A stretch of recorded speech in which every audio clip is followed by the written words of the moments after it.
Let's mic news at 7। केंद्र सरकार ने पूर्व राष्ट्रपति प्रणब मुखर्जी की समाधि निर्माण को मंजूरी दे दी है।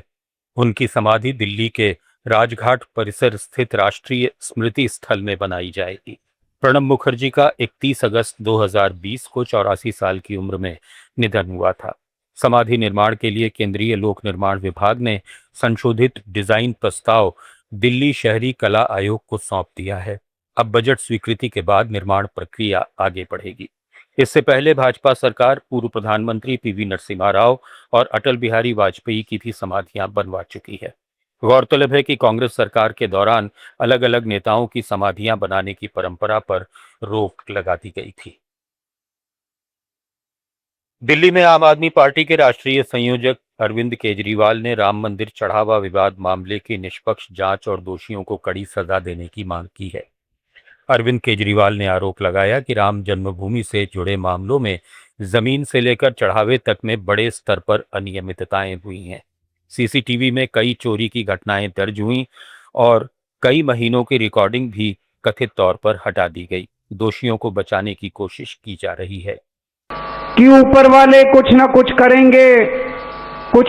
करेंगे, लेकिन अब ये साफ हो गया कि वो कुछ नहीं करेंगे, क्योंकि उन्हीं की पार्टी, उन्हीं के संगठन, जितने आसपास के उनके साथी संगठन है, भाई संगठन है, वो सारे लोग इसमें मिले हुए हैं, इसमें शामिल हैं।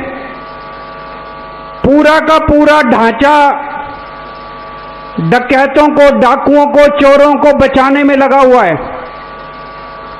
इस वजह से सारे राम भक्त बहुत पीड़ित हैं और आज ये सुंदरकांड का पाठ किया है। बीजेपी विधायक हरीश खुराना ने अरविंद केजरीवाल पर निशाना साधते हुए उन्हें चुनावी हिंदू करार दिया। हरीश खुराना ने कहा कि चुनाव आते ही अरविंद केजरीवाल धार्मिक मुद्दे उठाने लगते हैं, जबकि पहले राम मंदिर को लेकर उनका रुख अलग था। राम मंदिर चढ़ावा मामले में उत्तर प्रदेश सरकार ने एसआईटी गठित कर दी है। कानून अपना काम कर रहा है, इसलिए मामले का राजनीतिकरण नहीं होना चाहिए।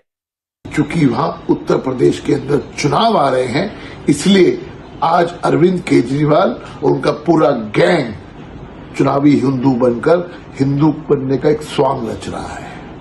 ये वही अरविंद केजरीवाल है जो कहते थे, मेरी नानी कहती है कि वहां राम मंदिर नहीं बनना चाहिए, वहां राम मंदिर में नहीं जाना है। ये वही मनीष सिसोदिया है जो कहते थे राम मंदिर की बजाय वहां यूनिवर्सिटी बननी चाहिए, और पूरे आम आदमी पार्टी का ये मानना था कि वहां राम मंदिर की बजाय कुछ और बनना चाहिए, क्योंकि वहां बाबरी मस्जिद नहीं थी। इसलिए चूंकि अब चुनाव आ रहे हैं, इसलिए वो हिंदू बनने का ढोंग रच रहे हैं। पंजाब कांग्रेस में अंदरूनी कलह बढ़ती जा रही है।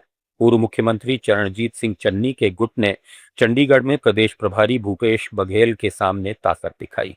82 हल्का प्रभारियों, 12 विधायकों और 3 सांसदों के साथ चन्नी गुट ने बैठक में मौजूदा प्रदेश अध्यक्ष अमरिंदर सिंह राजा वडिंग के नेतृत्व को खारिज कर दिया और कहा कि पंजाब में समझौतावादी नेता स्वीकार नहीं।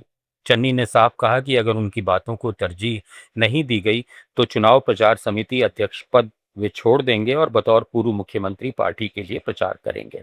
बघेल ने नाराज नेताओं की भावनाएं हाईकमान तक पहुंचाने का भरोसा दिया, लेकिन चुनाव समितियों के फैसले में बदलाव से इनकार कर दिया। कांग्रेस के वरिष्ठ नेता और पूर्व सांसद डॉक्टर उदित राज ने पार्टी की अंदरूनी गुटबाजी पर खुलकर चिंता जताई। उदित राज के मुताबिक नेताओं ने संगठन को मजबूत करने के बजाय गुटबाजी में ज्यादा ऊर्जा लगाई, जिसका नुकसान पार्टी और देश दोनों को हुआ।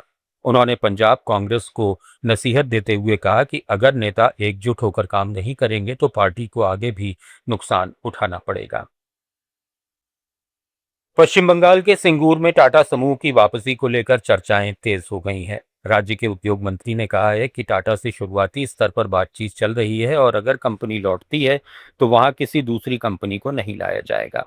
करीब 2 दशक पहले नैनो परियोजना के लिए जमीन देने वाले कई किसान आज भी टाटा की वापसी का इंतजार कर रहे हैं। फैक्ट्री बंद होने से रोजगार और बेहतर भविष्य की उम्मीद टूट गई थी। हालांकि विशेषज्ञों का मानना है कि अब जमीन की कीमतें कई गुना बढ़ चुकी हैं, जिससे दोबारा भूमि अधिग्रहण और परियोजना शुरू करना आसान नहीं होगा। न्यूज़ एट 7 में फिलहाल इतना ही।